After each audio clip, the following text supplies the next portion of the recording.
जब आपने कह दिया है कि कुंभ में मरने वालों के ये गिनती इसलिए छिपा रहे हैं क्योंकि उनको मुआवजा न देना पड़े। इस सरकार में कई मौकों पर हम लोगों ने देखा अपने मनोरंजन के लिए मनोरंजन कर ये लोग माफ कर देते थे, टैक्स फ्री करते फिल्में। कुंभ यात्रा पर कुंभ में जाने के लिए, स्नान करने के लिए लोग जा रहे हैं और इतनी दूर से चल कर के आ रहे हैं, न जाने कितना तो उन्हें टोल देना पड़ रहा होगा।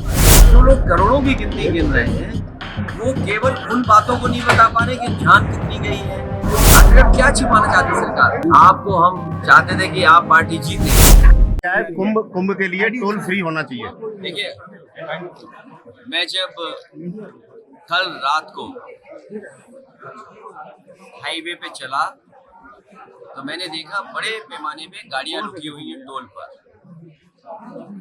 टोल पे जो गाड़ियां रुकी थी उनके साथ साथ जहां बसों को स्थान मिल जा रहा था वहां पर रुक करके सब अपने भोजन, खाने पीने का इंतजाम कर करके बैठे हुए थे। इसीलिए मैंने कहा कि इस सरकार में कई मौकों पर हम लोगों ने देखा अपने मनोरंजन के लिए मनोरंजन कर ये लोग माफ कर देते थे, टैक्स फ्री करते फिल्में। अगर अपने मनोरंजन के लिए फिल्मों को टैक्स फ्री कर सकते ही हैं तो इतने बड़े पैमाने पर कुंभ यात्रा पर कुंभ में जाने के लिए, स्नान करने के लिए लोग जा रहे हैं और दूर दूर से यात्री जा रहे हैं। सोचिए, जिन परिवारों से मैं मिला वो हिमाचल के थे, हरियाणा के मिले, मुझे दिल्ली के मिले। लोग इतनी दूर से चल कर के आ रहे हैं, न जाने कितना तो उन्हें टोल देना पड़ रहा होगा। जब आप 10,000 करोड़ से ज्यादा का कुंभ कर रहे हैं तो ये टोल माफ करना कोई बड़ी बात नहीं है, इसलिए टोल कर इनके लिए माफ हो जाना चाहिए। आपने लोकसभा में सूची की मांग की, मृतकों की सूची जारी। ये सरकार छिपा क्या रही है? हमें आपको सोचना चाहिए कि आगे जो सरकार 40 करोड़ लोगों का स्नान के लिए गिनती गिन रही है और हर स्नान के बाद वो करोड़ों की गिनती बता देती है। जो लोग करोड़ों की गिनती गिन रहे हैं वो केवल उन बातों को नहीं बता पा रहे कि जान कितनी गई है, लापता कितने लोग हैं। हम और आप लोग लगातार खबरें सुन रहे हैं, कोई अपने पिता को ढूंढ रहा है, कोई अपने परिवार के दूसरे सदस्यों को ढूंढ रहा है, भाई भाई को ढूंढ रहा है, बेटी पिता को ढूंढ रही है। तो ये जो घटनाएं सुनने को मिल रही है कि बेटा के पिता एक्सपायर हो गए, उनको डेथ सर्टिफिकेट नहीं दे रहे। आखिर क्या छिपाना चाहती सरकार? जब आपने कह दिया है कि कुंभ में मरने वालों के, जिन परिवारों की जान गई है, उनको 25 लाख का मुआवजा देंगे, मदद करेंगे उनके परिवार की, तो ये गिनती क्यों छिपा रहे हैं आप? ये गिनती इसलिए छिपा रहे हैं क्योंकि उनको मुआवजा न देना पड़े। और बड़े पैमाने पे लोगों की न केवल प्रयागराज में कुंभ में जान गई है, बल्कि जब यात्रा करे हैं आने पर जाने पर बहुत सारे लोगों की जान गई। हमारी सरकार से मांग है कुंभ यात्रा में जिन जिन लोगों की जहां कहीं भी जान गई है, गोरखपुर में ही बड़े पैमाने पे गोरखपुर के लोगों की जान चली गई, उनकी मदद होनी चाहिए। आज भी अखबारों में पढ़ा मैंने कि कुछ परिवारों की जान चली गई।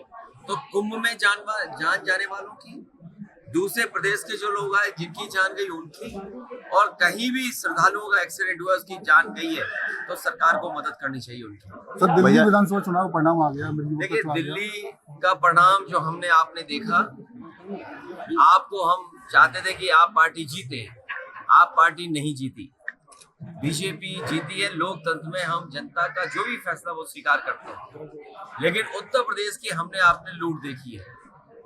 ये जो लोग मिल्कीपुर एक विधानसभा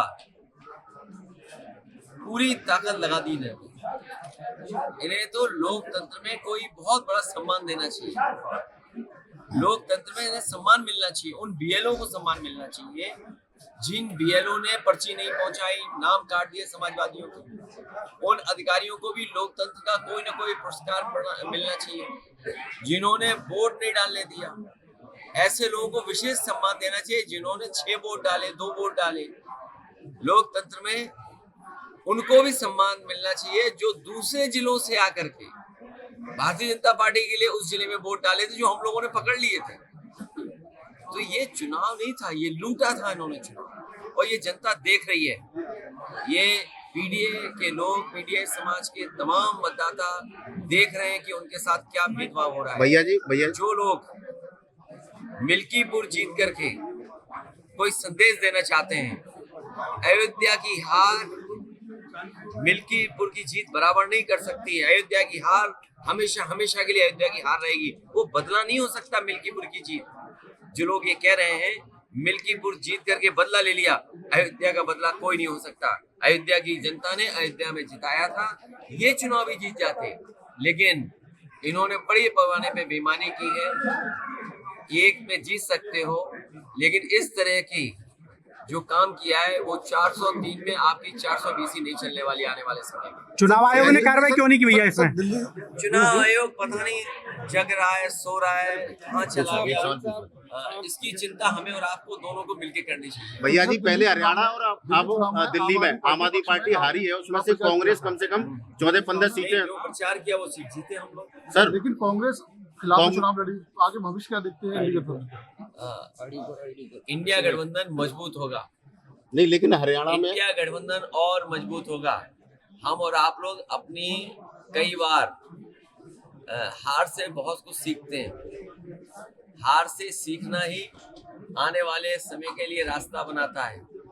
और सच्चाई तो ये पत्रकार साथियों, अगर आपको याद हो चुनाव शुरू होने से पहले मिल्कीपुर का मैंने कहा था कि पत्रकार साथियों आपको जरूर आना चाहिए। ये महाकुंभ की तरह 144 वर्षों बाद ये उपचुनाव हुआ है। ऐसा उपचुनाव आपको 144 साल बाद ही देखने को मिलेगा। आपने ये मौका, आपसे ये मौका खो दिया, चूक गया।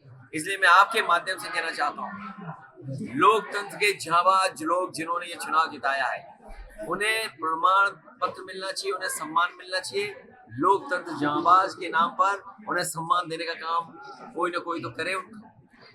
तब हरियाणा और दिल्ली में आपस में कांग्रेस और आप लड़े, तो हार का एक रीजन वो भी मानते हैं? मैंने आपसे कहा, हारने के बाद बहुत कुछ सीखने को मिलता है और हमें उम्मीद है आने वाले समय में इंडिया गठबंधन और मजबूत दिखाई देगा।